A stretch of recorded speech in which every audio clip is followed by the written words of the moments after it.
Radio FR. La cafette. La cafette, deuxième partie. Amael, le retour pour nous parler d'un film et d'un concert avec Bunny B. Yes, du blues. Pour continuer, on a parlé de musique chamanique avant. On va parler de blues maintenant. Est-ce qu'on peut rentrer en transe, Bunny B, en faisant du blues? Mais bien sûr, évidemment. On est toujours en transe quand on joue du blues profonde. Bonjour Bunny. Bonjour Amael, bonjour Radio Fribourg, bonjour tout le monde, mais très très bien. Alors effectivement, on va parler aujourd'hui de ce film qui sera montré au Blues Club samedi, Le Souffle du Bagnon. Et pour ça, on accueille aussi les deux co-réalisateurs du film, Amin Saad. Bonjour Amin. Bonjour. Et Charles Gasto. Bonjour. Bonjour. Venu de Genève, merci beaucoup d'être avec nous ce matin pour nous parler de ce film. Alors tous les deux, vous êtes étudiants à Genève. Étudiants à Genève, ouais. En cinéma. En réalisation et production cinématographique. Cinéma, audiovisuel, ouais, voilà. Alors, expliquez-moi cette rencontre, comment vous connaissez Bunny, comment vous avez décidé de réaliser un film autour de lui? Alors le film est une co-réalisation, mais l'idée est partie de moi. Parce que j'ai vraiment une relation avec le blues très très profonde, le blues a été pour moi une rédemption dans ma vie.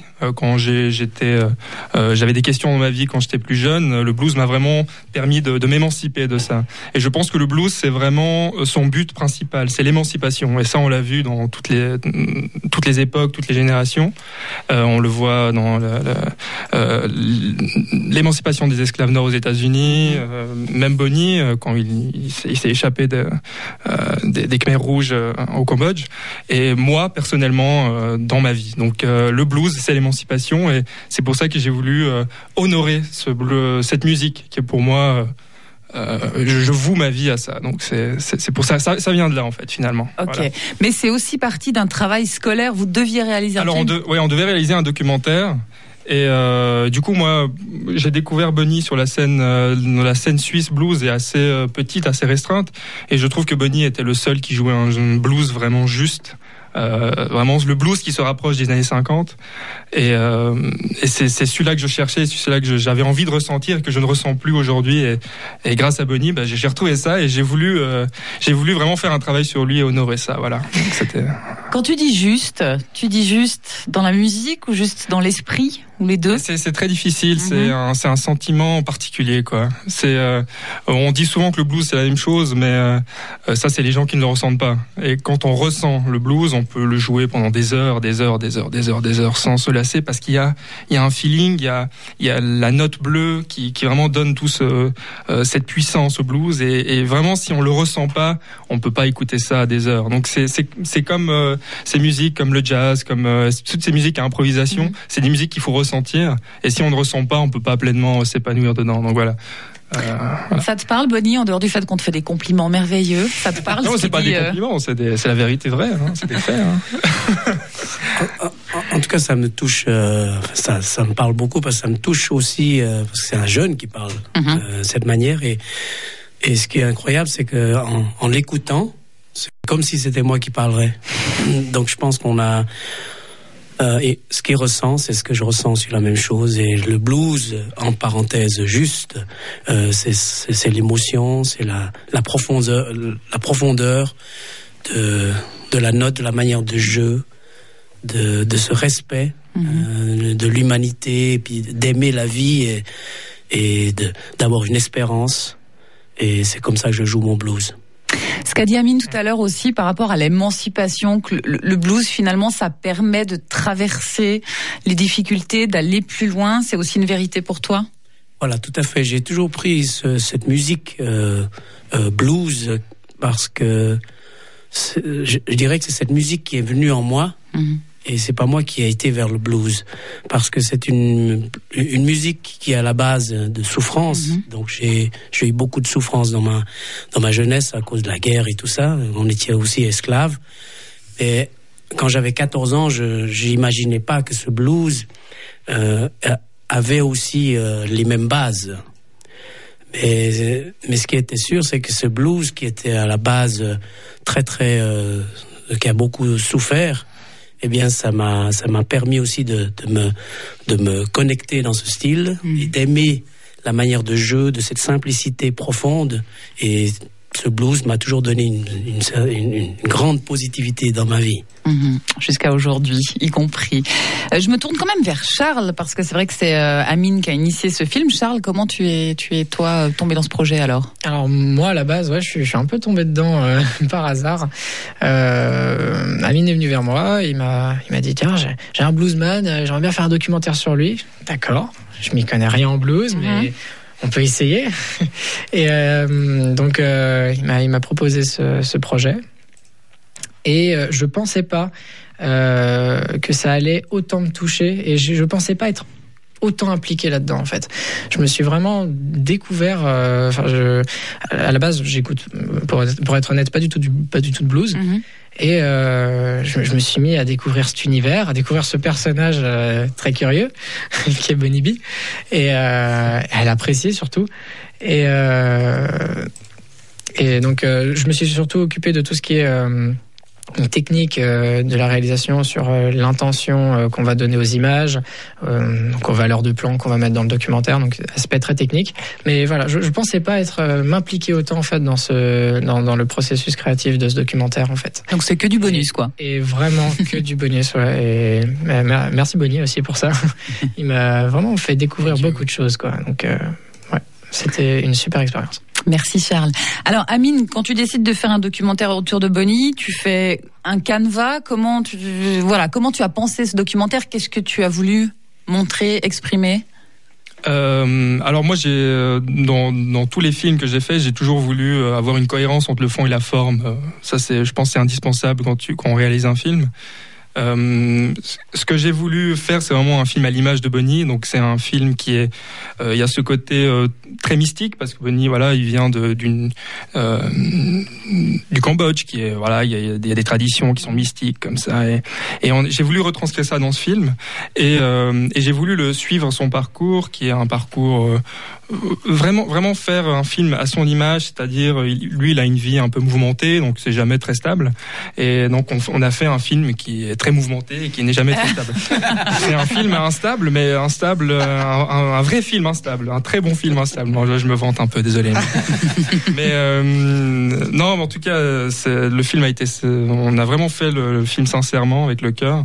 Et on l'a suivi vraiment, on a passé des très bons moments, on l'a suivi 3 mois dans ses concerts, dans son blues club, dans sa vie, on l'a filmé dans son intimité et voilà, c'était très, très agréable de faire ce film et j'espère que ça va se retranscrire à l'écran. Voilà. Bonnie, toi tu l'as pas vu encore le film, tu vas le découvrir aussi samedi ? Exact, j'ai vu que le trailer. Et rien que le trailer est très mystérieux. Ouais, c'est ça. Mais le film est très mystérieux. Écoute, oui, c'est sûr que je me réjouis de voir avec tous les gens qui vont venir au Blues Club ce samedi. Et alors, c'était comment pour toi ce temps de tournage ? Visiblement, vous avez tourné entre octobre de l'année dernière et janvier de cette année. Ils t'ont suivi un peu partout. T'es à l'aise avec ça ?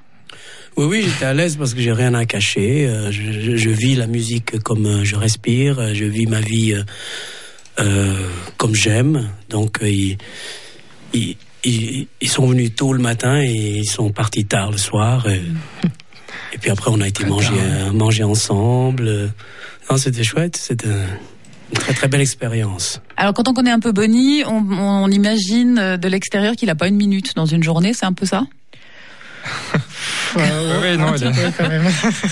Il faut le suivre, quoi. Mais il a toujours su nous laisser une place dans son, même une toute petite place. Il s'est toujours occupé de nous. Enfin, je veux dire, il a une vie très mouvementée, mais il sait quand même faire la part des choses. Donc, c'est vraiment un exemple aussi en termes d'artiste, je pense. Voilà. Alors, on rigolait tout à l'heure à cause du trailer parce qu'effectivement, moi, je me suis dit, je vais m'inspirer du trailer pour ressortir 2-3 choses. Et en fait, le trailer, donc, il y a un tout petit peu de musique et puis il y a un feu de brindille vaguement, la main de Bonnie. Ça m'a fait une belle jambe pour préparer cette émission. Voilà, au niveau du canevas, alors on est dans le présent, est-ce qu'on remonte aussi un peu dans l'histoire de Bonnie ? Est-ce qu'il se raconte aussi ? Vous pouvez nous en dire un petit peu plus sur le contenu ? Sur la construction complète du documentaire, on sait vraiment... il y a une chronologie... très visible dans le documentaire, donc on va effectivement partir des origines en fait, revenir dans les racines du blues et pas forcément de Bonnie, vraiment partir d'abord dans les racines. Puis après, utiliser en fait Bunny B et son histoire pour parler du blues. Et là, cette fois-ci, on va enfin voir qui est Bunny B et qui il sera. Et oui, bien sûr, il y a une chronologie. On repart dans le passé, on va un peu creuser là-dedans. Et puis après, on regarde un peu le présent. Voilà. Après, le but aussi, c'est un peu de se défaire du documentaire classique. C'est-à-dire que les documentaires qui se font en Suisse, c'est vraiment beaucoup du spectacle, de l'effet visuel. Nous, on a vraiment voulu essayer de rester très sobre, quoi, très authentique. Et on le voit dans le trailer, je pense. C'est très, très sobre. Et on essaie aussi d'apporter quelque chose de nouveau au documentaire. Enfin, pas de nouveau, mais d'un peu de renouveler, parce qu'on voit souvent les mêmes structures de documentaires qui nous font un peu, voilà. Mais voilà, on essaie de remodeler tout ça et avec une différente structure des choses.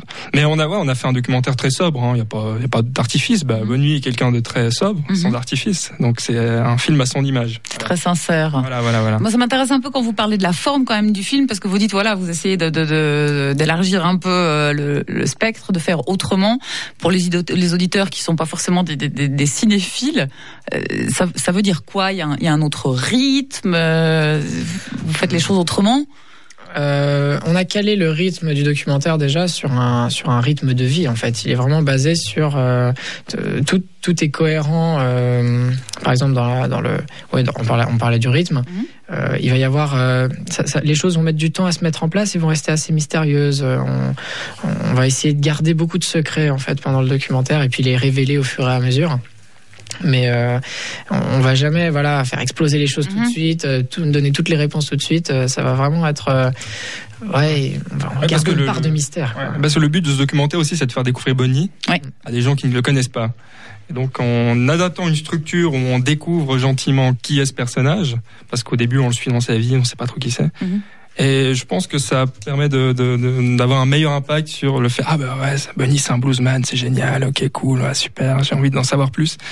Et puis aussi c'est vraiment de faire revivre le blues en général, qui est un peu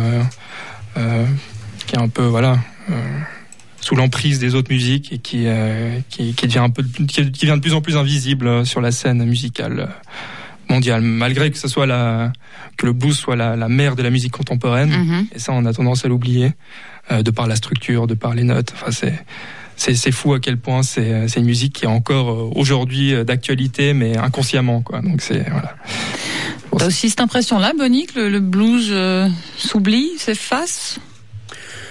Le blues, le nom du blues est beaucoup utilisé, beaucoup plus. À toutes les sauces, un peu. Dans le monde musical, avec des amateurs, des professionnels et tout. Mais souvent, on a tendance à l'approfondir, à voir d'où elle vient vraiment, ce blues. Et souvent, on a l'impression de le mélanger, ce blues, avec un autre style. Par exemple, le rock. Par exemple, le jazz. Qui, pour moi, chaque style de musique a sa profondeur. Et maintenant, si je me mets à la place du public qui aime tous les styles, on a besoin d'eux aussi pour qu'ils puissent venir à nos spectacles et de comprendre la profondeur de ce style de blues. Mais si, comme Amine qui parle d'une manière personnelle, moi aussi je la parle d'une manière personnelle parce que je suis musicien de blues, mais quelqu'un à côté de moi comme par exemple Charles, qui n'a jamais connu le blues ou qui n'a jamais ressenti ce blues-là, je comprends tout à fait que pour lui, le blues profond, comme on le dit, il y a des gens qui ne peuvent pas le comprendre, malheureusement, mais c'est grâce à ces gens comme ça qui viennent à des concerts de blues, comme par exemple ce samedi, ils verront que le blues est là, une image bien précise à la base. C'est vrai que c'est pas évident de parler en tant qu'artiste de blues et de se dire qu'est-ce que c'est le vrai blues. Donc chacun a son vrai blues. Mais je comprends tout à fait Amine aussi. Alors Bunny, c'est vrai que nous à Fribourg, je pense qu'il y a beaucoup de gens qui connaissent ton histoire, qui savent que vous avez fui le régime de Pol Pot, que vous avez traversé la jungle, que vous êtes caché, que tu es arrivé ici, que tu as dû recommencer ta vie. Est-ce qu'on peut faire du blues si on n'a pas traversé des moments super difficiles dans sa vie? C'est une très très bonne question qu'on m'a posée des centaines de fois. Ça doit pas être une très très bonne question là. Non mais par Amael, c'est toujours une très très bonne question. Tout le monde me pose, souvent on pose cette question, comme tu viens de le faire, c'est vrai. Mais en fait, le blues, du moment qu'on n'a pas souffert, etc. Non, c'est faux parce que chacun souffre. Mm-hmm. Chacun dans sa vie a eu une souffrance qui était profonde. Tout le monde, que ça soit la guerre, que ça soit une perte, que ça soit de se faire quitter ou chacun a une souffrance. Des grands bluesmen d'ailleurs. Voilà. Oui, c'est vrai. Tous les grands bluesmen se sont fait quitter par leur femme une fois. mais non, moi je pense pas que tout le monde peut jouer du blues, mais il faut quand même savoir aller plus loin que la souffrance. Que par exemple John Mayall.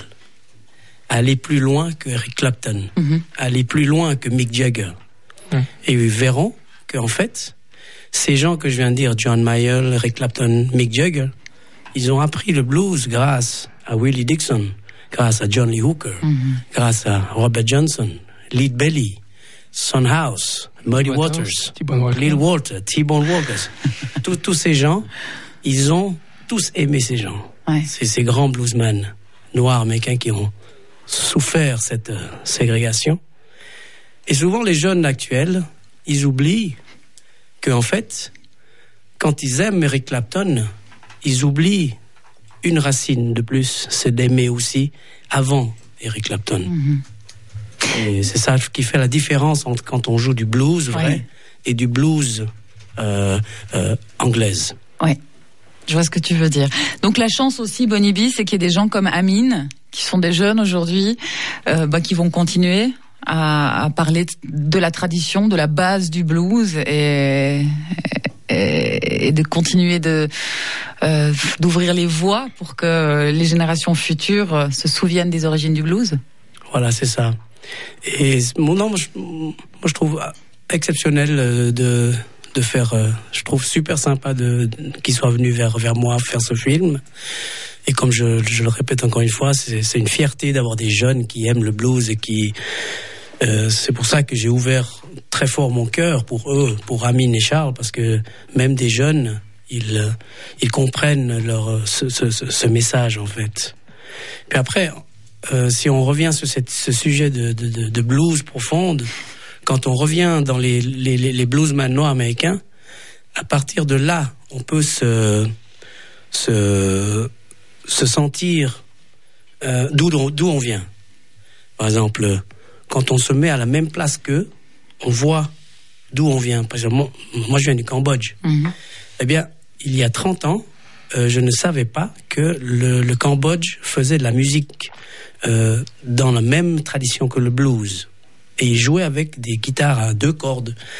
Et j'ai été écouter un peu, et j'ai découvert qu'en fait, ce qu'ils font, ça n'a pas de différence entre John Lee Hooker et Robert Johnson, toute cette équipe qui jouait du blues avec une simplicité étonnante. Et donc, je me dis que pourquoi un Cambodgien joue du blues, parce que les Cambodgiens ont déjà le blues dans la peau. Ouais. Dans les tripes. Ouais, dans les tripes. C'est universel parce que le blues vient on l'entend dans toutes les tribus primitives. Mm-hmm. On entend le côté très simple de la musique et le blues vient de là en fait. C'est vraiment aller au plus profond de toi-même. Il suffit juste d'une percussion et d'une corde pour faire du blues quoi. Donc c'est pas. Mais après il faut le ressentir, ça c'est autre chose. Voilà. Retour aux sources. Alors un dernier mot avant de terminer cette émission, le souffle du Bagnon, c'est quoi? C'est quoi le Bagnon? Est-ce qu'on le révèle? Est-ce qu'on le dit? Non, on peut le dire. En fait, le Bonnie est né sous un arbre qui s'appelle le Banyan, qui est un arbre au Cambodge. C'est un figuier, non? C'est ça, il me semble, ou non? C'est un arbre dont le Bouddha est né. Ah oui, le Bouddha est né sous le Bagnon. Le Bouddha est né sous le Bagnon, voilà. Ok, je savais pas. Et comme Bonnie B est un harmoniciste, c'est donc le souffle du Bagnon. Voilà. Pas mal, hein. L'origine de ça. on a travaillé dessus. Ouais. Non mais c'est beau. Et on est au début de l'histoire de Bunny Bee. Et on est au début de l'histoire de Bunny Bee. Donc, qu'on vous propose de découvrir à travers ce documentaire de 30 minutes qui s'appelle Le souffle du Bagnon et que vous pourrez voir samedi au Blues Club de Fribourg. La suite, Amine et Charles, c'est d'essayer de faire passer ce documentaire en festival. Ça serait, ouais. Donc pour les documentaires de cette année, effectivement, ce serait bien de le soumettre, ouais. Et puis après, par la suite, on se laisse porter. Bah ouais. Mais le festival, c'est toujours un très bon point d'appui. Donc, exact, ouais.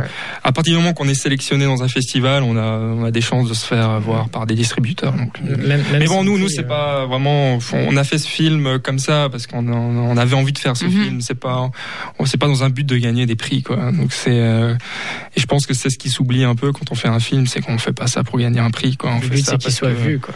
Qu'il soit vu et qu'on partage quelque chose et qu'on fasse le film nous-mêmes, quoi. Donc c'est ce qui s'oublie un peu, je pense. Ouais. C'est ce qu'on veut montrer, quelque chose de plus authentique et de plus sobre. Ça ferait du bien un peu aujourd'hui, voilà. Mais après, si c'est un film qui part en festival et que ça marche, si ça donne un élan à votre carrière aussi. Alors bien sûr. Si ça donne un élan, bien sûr, évidemment. Ouais. C'est sûr. Mais effectivement, c'était pas le but. Mais bon, l'essence de base, c'est ça. On a bien compris. Pour continuer leur œuvre, eh bien, j'ai demandé à Amine est-ce qu'il serait d'accord de projeter ce film au Blues Club pour une œuvre caricative, et c'est pour ça que on va le projeter, ce film, pour récolter des fonds pour l'école au Cambodge, justement. Oui. Et merci Amine, merci à Charles d'avoir accepté. Donc ce film-là, première projection, ça sera pour maintenir l'école au Cambodge. Ouais, pour ces enfants que tu aides. Alors, c'est samedi à 20h. Attention, c'est une soirée uniquement sur réservation. Voilà. Réservé sur le site bonniebee.ch. Voilà. Je suis désolé, j'ai presque plus de voix parce que j'ai trop chanté. Oui, garde ta voix pour samedi parce que tu vas chanter samedi aussi, Bonnie. Hein ? Ça sera du Louis Armstrong mélangé du Ray Charles. Ouais. Après la projection, on retrouve Bunny Bee and the Jukes. Voilà, exactement. Il y aura Marcus, Ice Bee, et on va faire la fête avec la suite du souffle du Bagnon. Yes. Tu laisseras Amine jouer un peu de guitare ? C'est sûr. Oh yes. C'est sûr, il va jouer un ou deux morceaux. Merci les réalisateurs, Amine Saad et puis Charles Gassot d'être venus ce matin.